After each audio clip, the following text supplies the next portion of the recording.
we will ever reach the US. The US is our energy consumption, but if it doesn't happen, what will happen? There may be no oil, or even if there is oil, we may not be able to afford it. So there are so many other issues involved. So how are we going to do it? Should we be thinking in terms of achieving the US standard of living, or should we be thinking in terms of slightly improved Indian standard?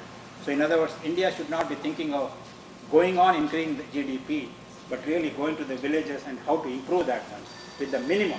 And this is what I would like to ask you. So thank you. So any questions, please? He asked a bunch of questions. Yeah. Would you like to address? Well, sure. So I truly believe in innovation. And I think if we, I know I can't come up with the answer, but I do know that innovation is happening where there is incentive and where there is learning, where people have their minds stretched and open, and it's the young folks. So I really feel like we should invest in our own youth. And with that in mind, we've gone out to universities. We've got volunteers at all the top universities that you can think of, Stanford, Berkeley, Harvard, etc. And we want to inspire them. We want to inspire them to think outside of the box, outside of the way we've become conditioned. At least at my age, I feel I've become very conditioned to thinking.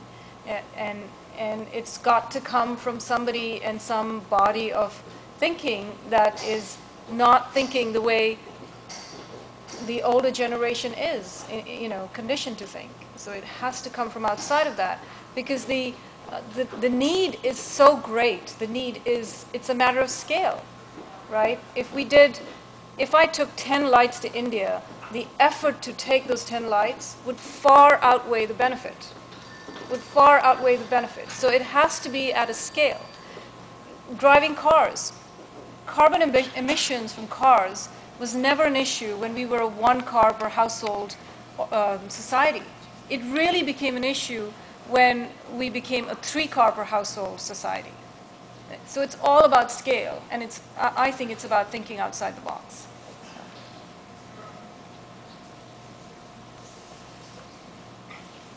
Sailesh, I was hoping that you will disagree with her and give your views. Now, can we really afford to live the way we are living?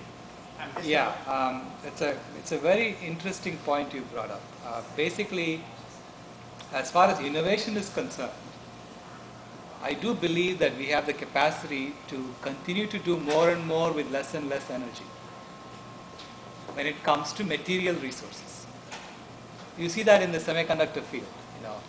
Now the equivalent of the 1980s Cray supercomputer is sitting on my laptop, or even better, it's sitting on my cell phone.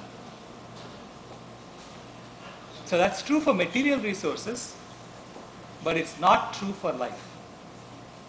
The more and more life we consume, the more and more is disappearing. And you see that. And there is no hidden reservoir of keystone species for us to go and rebuild our ecosystems with. When ecosystems die, they die.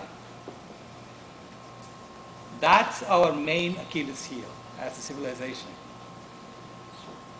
So we have to take care of life, and I believe the technological innovations will happen, and you will be able to watch YouTube wherever you want and so on, but you will have to start respecting life, I think. That's what will happen.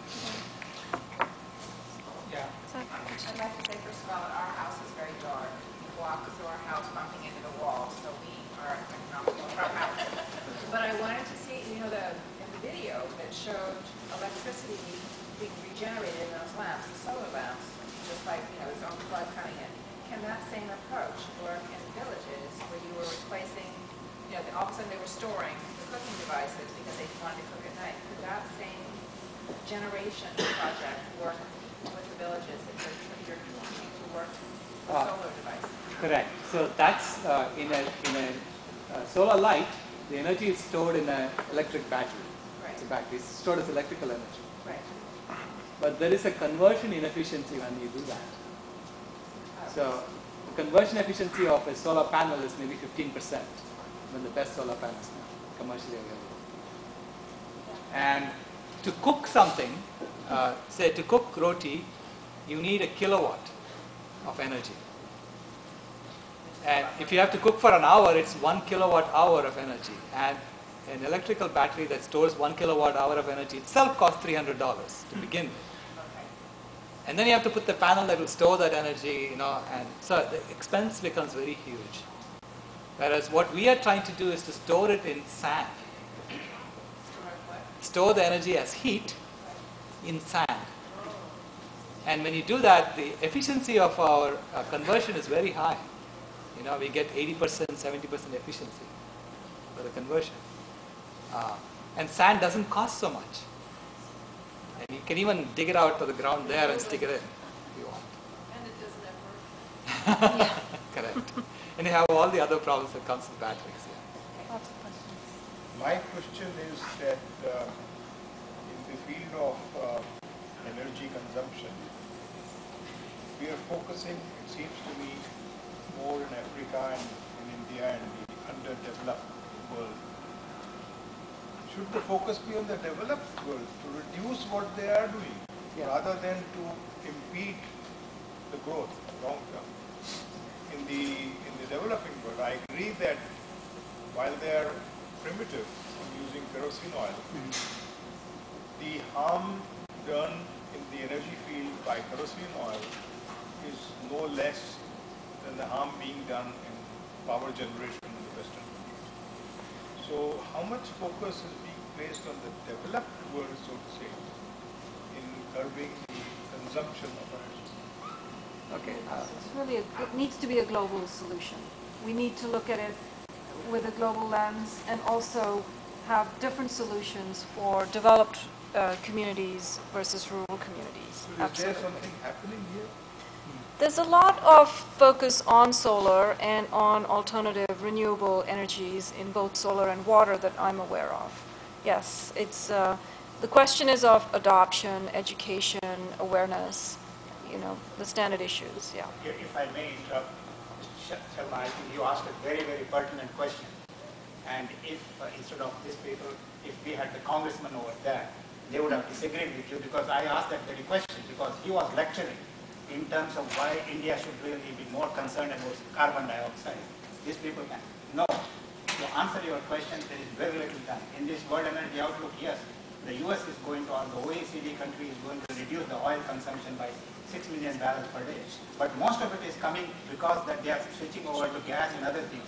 The standard of living, unless we change the standard of living, and nobody talks about it. I think it's, if I may, sure, yeah. interrupt for a second. I finished it. In other words, in this particular case, what they are trying to say is that you people in the developing countries try to reduce. You use all the solar energy and other things. Even over here, by 2035, in developed countries, they are going to consume the same amount of energy, the way that they are talking, what he's talking, despite all the innovation and other things.